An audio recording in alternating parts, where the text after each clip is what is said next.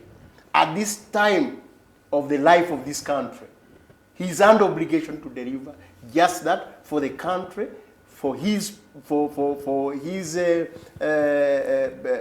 clan, and himself. So I was concluding on this. As JEEMA, who would wish to, as a party, who would wish to see a peaceful transfer of power? And that is the only missing link in Uganda. The moment we have it, in fact, I've already said this. Because I'm not into this because I want to be president, I want to be a minister, or whatever. But I want to have a good Uganda for my children and my grandchildren and the generations to come. So, if Museveni could allow to give way, to have a peaceful transfer of power, I'm telling you, I would go back to teaching and become a teacher and go back to class. But what brings me here is to liberate this country from the gun rule that Museveni has subjected us to, and to see that there is continuity in this country. You cannot never have continuity when you have one leader that you're recycling up to I don't know when. I thank you. Thank you so much, Mr. Kifampa. I want to cross back to Mr. Mukaaku. You see, the PFT, he gave a glimpse of what is within the transition agenda. Whoever occupies any leadership position, when the transition happens, you do not qualify for elective politics. And I think these are things Ugandans, you've not given them the opportunity to understand this. Because in most cases when PFT, whenever you speak, there is a lot, people think otherwise from the reality, I think there is need to share such details, those critical details. In that, there was on social media, people think PFT, you're trying to overshadow certain groups. You're coming, you're trying to bring back Dr. Chiza Besigye into, this active politics. So I think there is much that you have to do to ensure that Ugandans get to understand all the provisions within the transition agenda. Now, as a senior leader in the PFT, unfortunately, we will miss you when the transition takes place, because you're not qualified for. If I'm part of, if I'm going to be part. Yes, so we will miss you. Now, what is that you're doing to ensure that the average Ugandan gets to understand your cause and the mission that that keeps you fighting, engaging everyone? What is that practically you do? Thank you very much to bring this one up. Sometimes when we are doing internal reflections of how we're moving and questions thrown to us the way you are doing, you see, wherever we see it's a microcosm of the Ugandan community.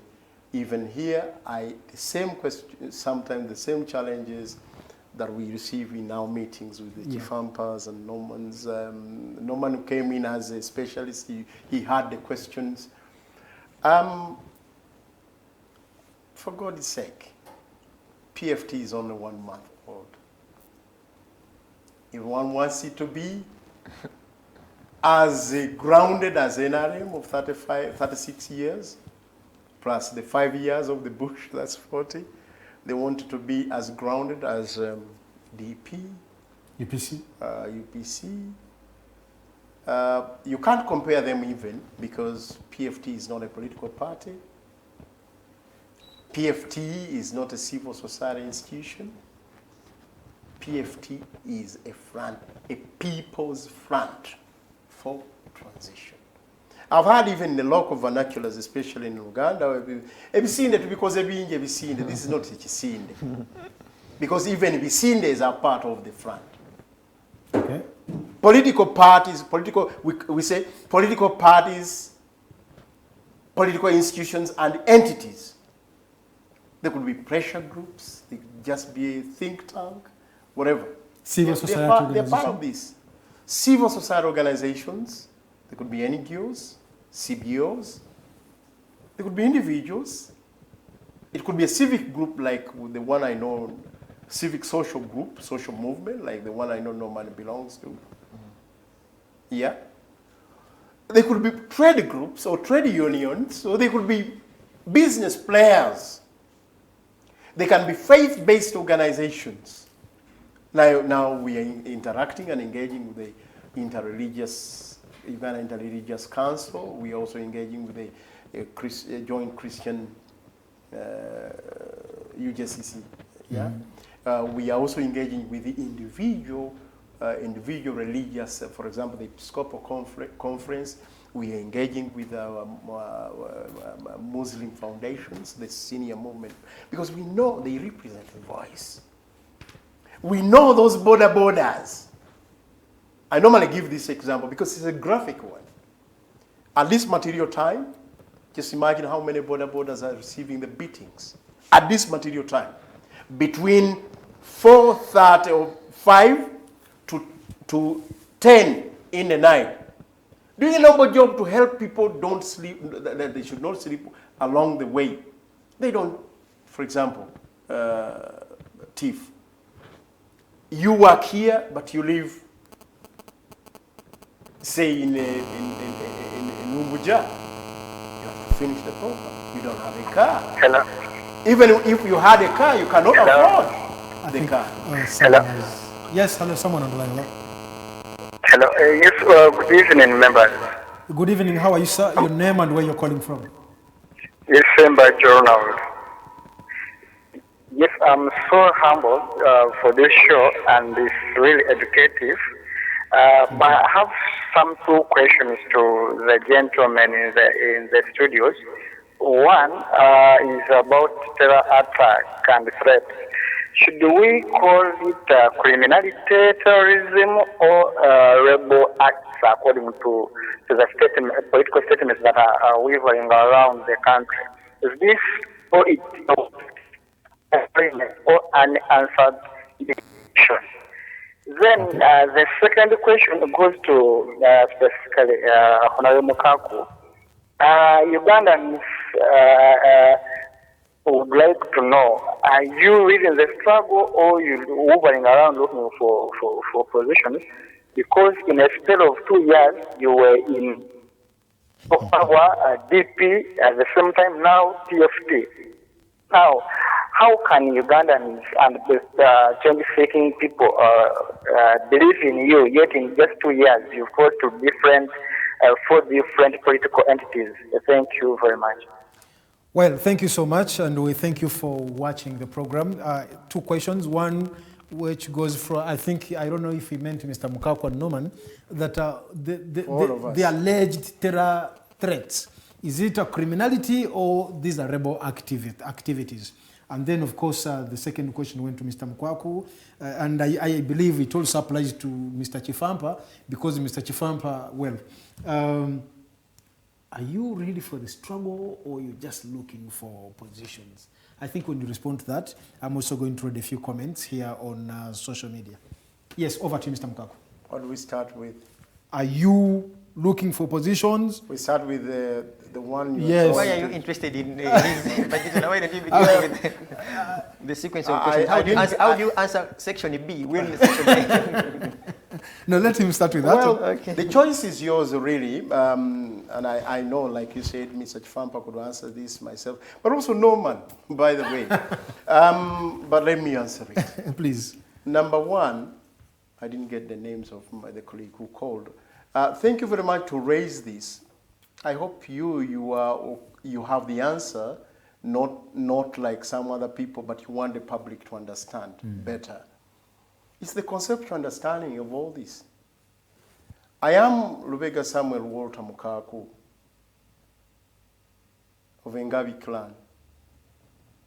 I hail from Buama, Buanda of Buama, Mpigi, which we normally call Maokota. I am a Muganda. I am a Ugandan. I am African. I'm a citizen of the world.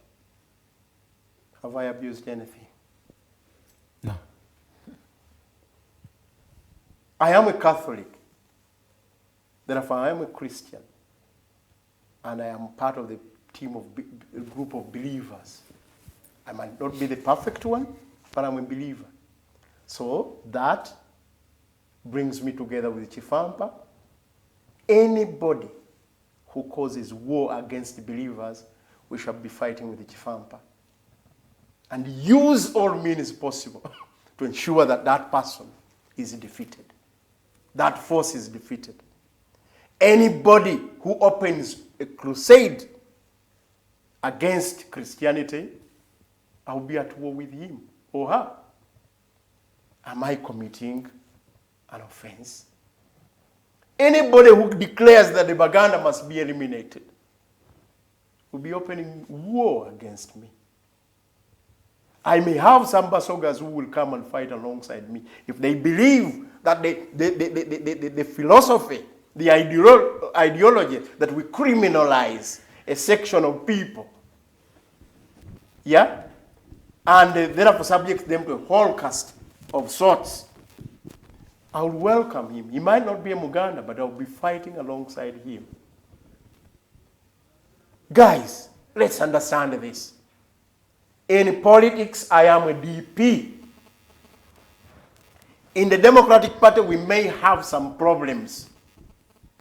And I may be, like I'm not ashamed to say, I have problems with the leadership of Norbert Mao. This party is called the Democratic Party. It must be democratic. We cannot say we conquered it. It must not be put under captivity. And democracy, truth and justice must thrive. The moment somebody does not want that to thrive, then within our party, he becomes an enemy to the membership. But I am a DP. And as a DP, I give mutual respect to my JEEMA friends. In any case, we're in the same war of justice. This is called the Justice Forum. If it is not just part of what I've been fighting for, truth and justice, probably they embrace justice in even a wider way. So they are compatriots in that war. But also, I respect the NRMs, I respect this. But when we say we are creating a think tank, I am free to join any think tank as long as it promotes the values, yeah, and the benefits to society that I espouse. Don't you find me to be part of the democratic whatever, and you say now you are no longer DP. This is a think tank, for God's sake. I was a UID in the Democratic Party, a UID. That did not remove the fact that I am that. So when we created people power, for those of you who know where people power came, there are those who are not bothered to know. There are people who hijacked the whole idea of people power, and Kifampa will tell you. That's not my problem. That, like those who hijack the values of the Democratic Party and turn them into something else, that's not my problem. Today we have a country called Uganda. We are saying there is misrule, there is dictatorship, there is abuse of human dignity. That's not what our forefathers built this Uganda to be. But I am ready to fight the Musevenis as long as they don't bring forth to fruition what our forefathers established Uganda to be. So what I'm in today is called the People's Front for Transition. Thank you so much, Mr. Mukaaku. Kifampa, over to you. Just a supplement. Yes. I said Ugandans are discussing the non-starters here. First of all, we should listen to the message that we're sending out.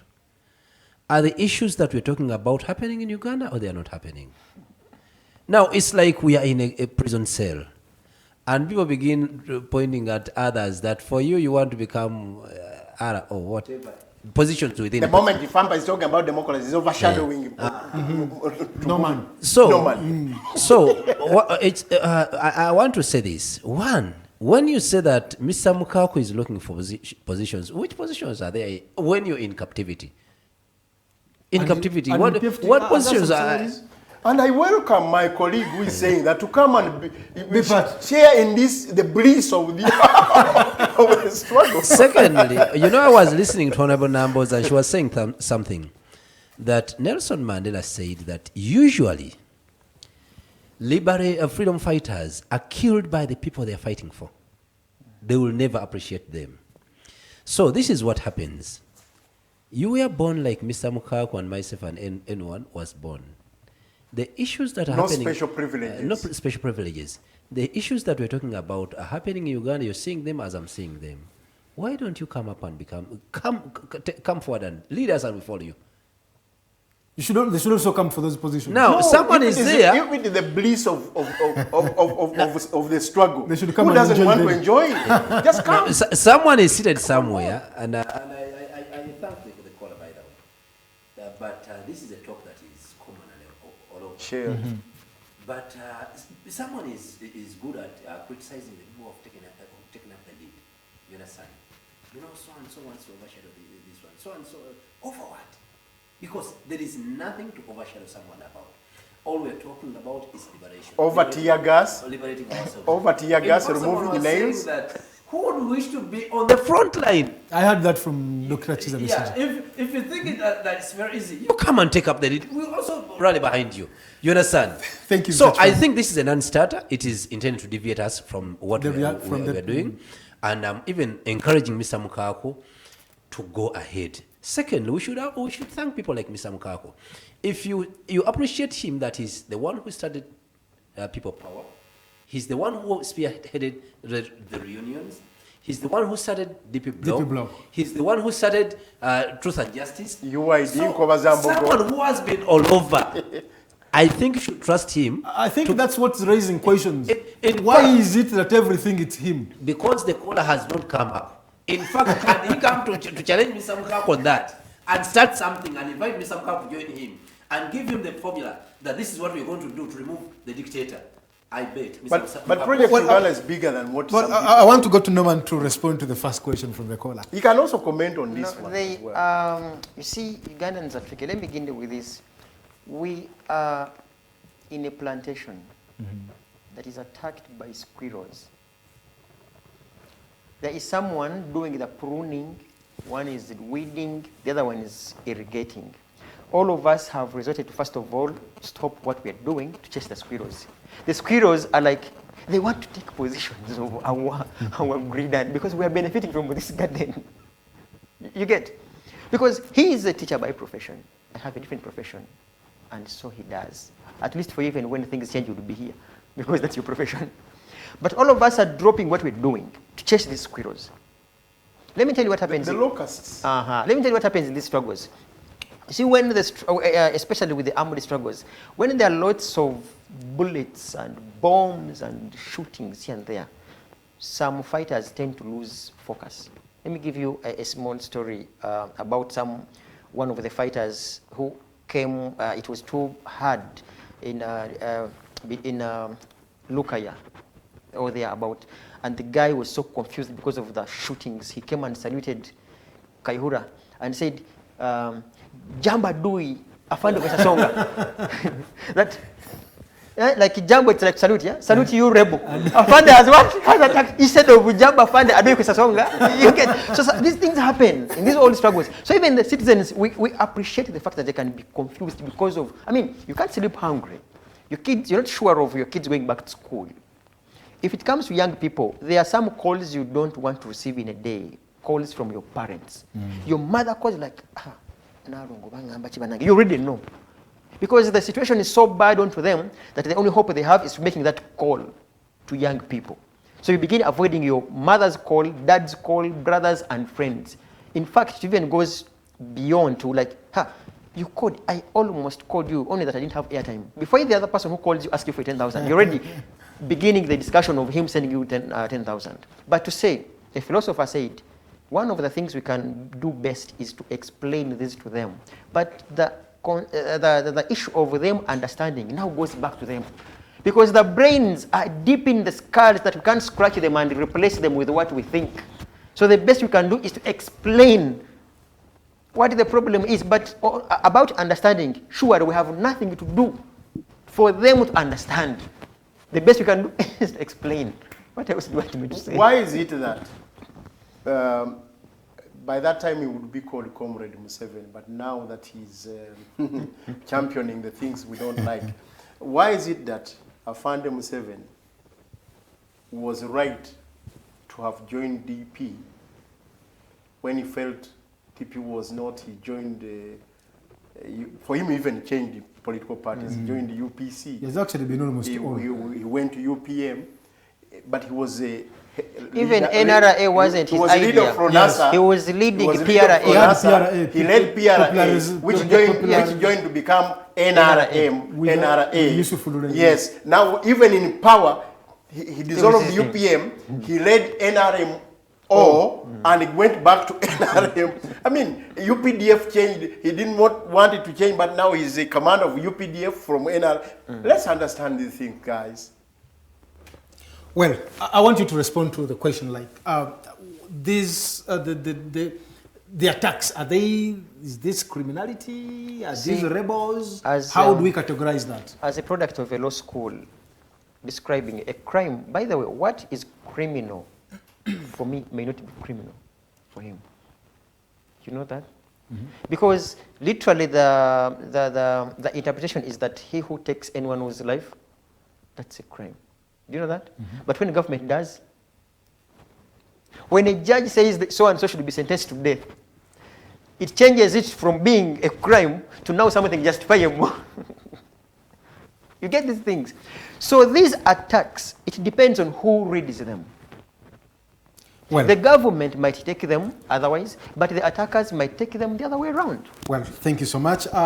If you're watching, you can give us calls on 0789 017 145 or 0759 132 310. And then I need to scroll through some of the comments. Bwana Council Aaron Chiza, we thank you for watching. Yeah, you say the Fountain of Honor is watching. I didn't know you were the Fountain of Honor. And then Mutale Farouk, okay, he says he has come late, but finally you've made it. Mukaaku, this is so harsh, eh? Mukaaku, you can kuzunga. This is from Caroline Power. Nixon President is a DP. Well, I think he's also doubting. Mr. Mukaaku, don't you think PFT will be hijacked also, as it said?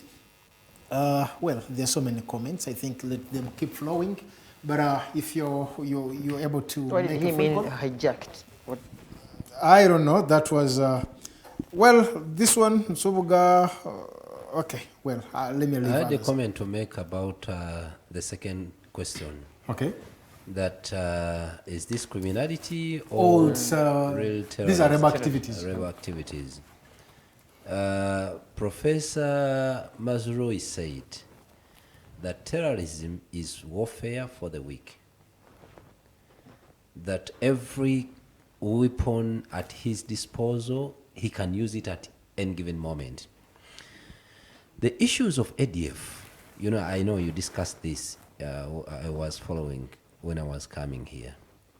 The issues of ADF are very complex to understand. Some theories, schools of thought, say that there are some people within the establishment who would wish to see ADF advancing. Not to overthrow the government, but because their existence gives them a bread. You understand? The moment you say that there are rebel activities in Congo that are affecting Uganda, that's business. Uganda will get a good justification for it to go into Congo. You know, when they went into Congo, what happened from there? How people stole timber, how people got all the minerals store all the minerals, and up to now, we have a case, we have a dead Congo is demanding us in excess of $10 billion to pay. As a result of Ugandans going to Congo, impregnating their women, and all sorts of evils now that they with did. Compound interest. You understand? So I'm telling you, there are people who don't wish to see ADF defeated completely within the establishment. So even as I said that the bombs that you're seeing in Kampala, if there were other activities that are generating income that are giving security and defense a bigger budget or a bigger share on the national budget, I'm telling you, these bombs wouldn't be here. These bombs wouldn't be here. But also take this. I don't know what you wanted to. No, it's fine. Let's come back home. Indiscriminate attacks on the Musinga and the kingdom of Kasese. What was it? It was a terror activity. Indiscriminate attacks on the people of Ruka, Kampala, with almost 100 people dying in a space of 48 hours. Not even 12 hours. You know? It's now a year since we had this. What is that? Are those not citizens of Uganda? You saw how women carrying food in their kids being shot at indiscriminately by people who were putting on uniforms, calling themselves security officers. Indiscriminate attacks on borders on a daily basis, indiscriminate. Just go to the junctions. Just go to what they call checkpoints. See how indiscriminate these attacks can be. Then come. Didn't we yesterday co-locate the lion of Mogadishu? Have you read the story of Lokech? How Yes. he went to the marketplace of Mogadishu, landed, started shooting, clearing even children of 1 month, burying them alive. But the one who told the story, he also gave the title, General Lokech, the Lion of Mogadishu. We have to be very careful, especially today when we are putting our narrative, because at the end of the day, in the future, it will haunt us. You will never know that what is haunting us today, what they call ADF or ISIS, might have been bred from that, and therefore radicalized people. You have seen people going to ask for jobs because of the ultra nepotism that we are seeing today, that has gone not just to a tribe but to a clan. She goes to communications house and she decides to throw herself down how many meters. You find a border burning himself, not one, not two. You find a woman literally lighting herself up. Are we not what we are doing today? Because you must look at the causative agents, factors of this behavior. Who is radicalizing the population more? There are those that now we call, who are calling themselves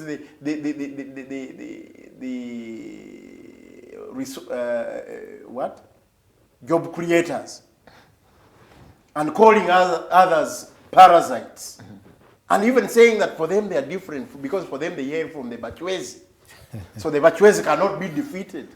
You find father, son, writing on the same script. There are those with a whole population of Egyptians and Eritreans here. They go and tweet irresponsibly and carelessly. They tweet and say, give us the command and we go finish those people who are fighting the Tigrayans, or I don't know how we call them. In Ethiopia. Do you know what you are talking about? You have people who have run away from that country. They are here as refugees. You don't know. They are underpinning factors why they are here, why they have been uprooted to here, and you start talking carelessly like that. What are we going to face tomorrow? Well, thank you so much. I had a question to Mr. Kifampa. I think we also need to use this platform to talk about this.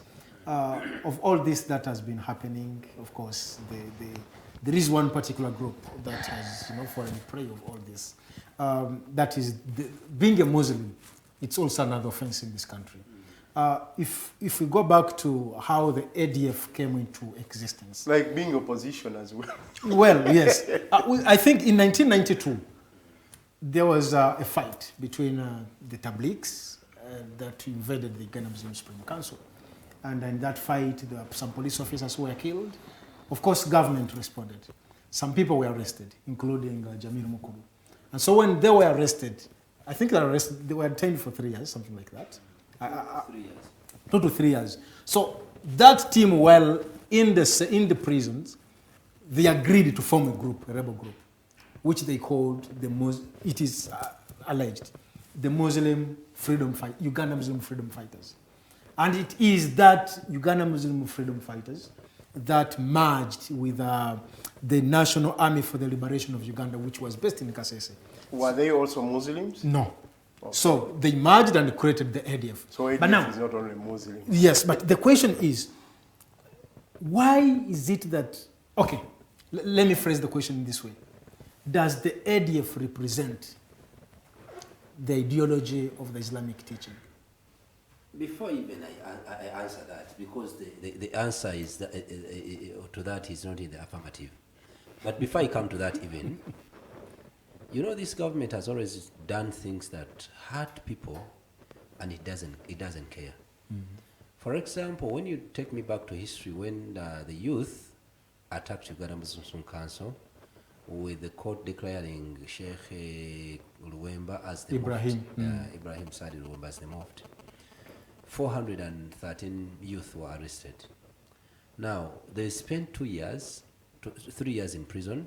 Coming back, their wives had been married off, business had been destroyed.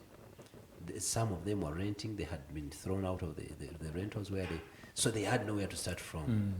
The same thing that is happening in Uganda. I'm telling you, Uganda is just lucky that when you go in those ghettos, you go to areas like Namungo, you go to Chimombasa, whatever, mention any ghetto here. If you wanted to recruit people for evil activities, I'm telling you, you can get hundreds of thousands. Because people are desperate. People are desperate. They are taking drugs. They are playing. They have no future. They have no future. They have nothing to lose. They are hopeless. But what this government is doing, for them, they are saying that we defeated so and so, we defeated so and so, we are containing them. Not thinking and thinking about what causes these people to do what they're doing. You understand? Mm. Now today, you know, they are talking about some sheikhs radicalizing people.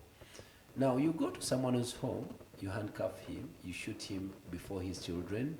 What are you doing to those children? Will those children ever forget that act of killing their parents before their eyes? So, I think this government is equally responsible for what is happening, if it is actually true.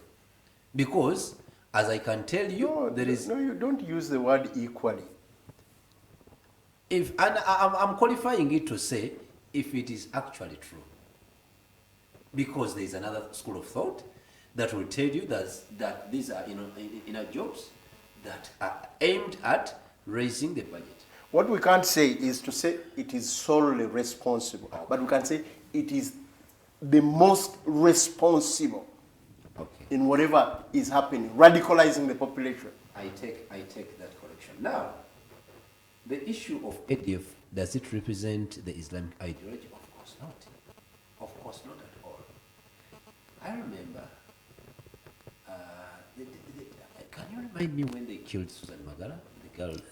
Susan Magara, I think it was 2 years ago? 3 years ago. I think like 3 years. 3 years ago. Mm. I think by then, the IGP, Kaihura, had just been removed from office. Yes. Now, I got an opportunity of talking to people around Karitonsi, where there was that Usaf mosque that was raided. And people told me that this mosque has been known, and the police was aware of what was happening here, and they've been there for around 7-9 years, and nobody was attacking the mosque. In other words, Kari Kaihura, General Keke, was aware of what was happening there, what was happening in that mosque. In the mosque. I'm telling you, very many people will tell you that part of ADF is a government project. It's a government project, I'm telling you. So that's why they know whenever an activity, or rather there is murder, there is whatever, criminality, you know, people... They always have someone to point They at. always have someone to pin. So that's why they always run to Muslims, they kill, they arrest, and they do whatever. Can you just imagine? The killing of Muslim clerics began in 2012. As we speak, it is coming to 10 years. Not even a single report has ever come out to say that so and so was killed by so and so. The president sits on before the cameras and says, it's ADF that is killing these people. If you take it at face value. Now, ADF comes and kills people for 10 years and you have no solution to that. Can you convince someone that Mr. Museveni, who came to power through the barrel of a gun, can be in Kampala sleeping in the state lodge in Nakasero, when there are several guns in Kampala that are killing As you people wind up, Mr. Kifampa. that he doesn't know, and he comfortably sleeps there? Does it resonate actually into people's mind that Mr. Museveni, who came through a gun, but guns are in Kampala, he doesn't know? You understand? They even go and make attempts on a foster general, and he doesn't know these guns. And you think that he can sleep comfortably? I'm telling you, if there is a gun in this area that Museveni doesn't know, he will deploy a full battalion to look for that one gun. But they are killing people for 10 years, and he's coming on TV and saying, ADF, ADF, ADF. So I need your very last word because we are really... You know, time is always not our ally. Like some people say that time is not our ally, it's our enemy. But I think it's been a good discussion, and I'm glad and happy that you hosted me, and I look forward to coming several times and add my views on the views of so many Ugandans. Thank you for having me. You're welcome. Bwana Norman, I think I also need to have your last word, because we have like 2-3 minutes to get out of here. To our viewers, I wish to thank you for sparing time and your data to listen in. One of the things that we shall continue doing is preaching this gospel, but also for all of us to evoke the principle of self-preservation. Because we are, Baganda would say, tugaga, tugwao, like, yeah, we're getting spoiled. So when you evoke that principle of self-preservation, you push back, yeah, because it's now too much. We can't breathe any longer. I think for me, that's our take home. Thank you so much. Mr. Mukaaku, I also need to get your last word. If I was part of your crew, I would have brought some recordings, footages, like this one, where President Museveni said, when we were fighting this Idi Amin, and they thought as Muslims... We brought many Muslims. I also became Qasim. Yeah? And of course, that also explains why we had the Sheikh Alis, we still have Salim Saleh, and all these things. We've just lost Bantariza Shabani, and it continues, even today, like he was talking about the national resistance, resisting what? Now, I want to say, in all this situation, unexplainable, terrorism or not terrorism, we need also to interrogate the mentality, history, modus operandi, and typology of the leaders and those who aspire to be leaders. And in many cases, like what the police does in Western countries and the like, those things once interrogated will bring you quickly who the criminal is, who the perpetrators of certain heinous crimes are. In many cases, it's not about the crying of those people in their house, whether wife or children, that our dad has been killed. Many times they have been found to be the ones having perpetrated for the homicide of the father or the mother or the child. We need to interrogate this, and if our institutions were not under capture, like Parliament and the like, we could very quickly come to this. But unfortunately, you will hear people swearing over my dead body. This will not happen. You just have a minute, Mr. Mukaaku. So I'm only saying this at the end of this, that if we want to really find out whether the situation we are in is actually a situation compounded by outside terrorists or homegrown terrorists or even within, terrorists within, we could easily find out that unfortunately our institutions are captured. So we now need this front, which we now call the People's Front for Transition. The red card. Because actually, the fountain of honor, security, government, all those who are supposed to be responsible have abdicated the duty, or they are the ones who have become the enemies of the people. And at the end of the day, we need to deal with that misrule, we need to deal with that injustice, we need to deal with that dictatorship. And the only way to do it is to join hands, all progressive forces, and those who have been in the opposition, you have a bona fide responsibility. Don't give an excuse. Because we are now in opposition, we can't do this or that. Join hands with the Kifampas, with the Normans, who are social movements, who are civil society, with the Fourth Estate, so that we can deal with the problem at hand. Thank you so much, Mr. Mukaaku. Thank you so much, Bwana Kifampa and Mr. Norman. Never forget, Mr. It's always very, very, very important now. You see, symbolism in any struggle is very, very important. As Norman knows, this red card, which we put time up out, this red card, people are perpetrating acts of corruption, now lying to people they cannot account.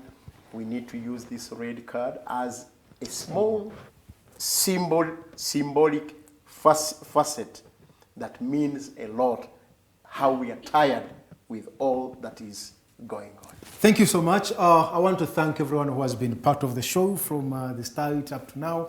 Mr. Kyaguba Katongole, we thank you for being part of the show. You've raised something here. You people hate NRM. No one on the panel. We made attempts to have NRM people represented. Unfortunately, they failed to make it. Maybe next time we shall actually invite you, Mr. Kyaguba Katongole, to come and represent the NRM party. Well, we thank all of you for really creating time to be part of us. Mr. Mukaaku, thank you so much. Mr. Kifampa, out of your busy schedule, I really thank you. Mr. Norman, thank you for really being part of the show. And our viewers, the team, we all thank you. And then my people in Namuongo, I send you greetings. And I thank you for really being part of the show. My name is Abdalla Tiff, and I wish you a good evening, a good night actually, until next Monday.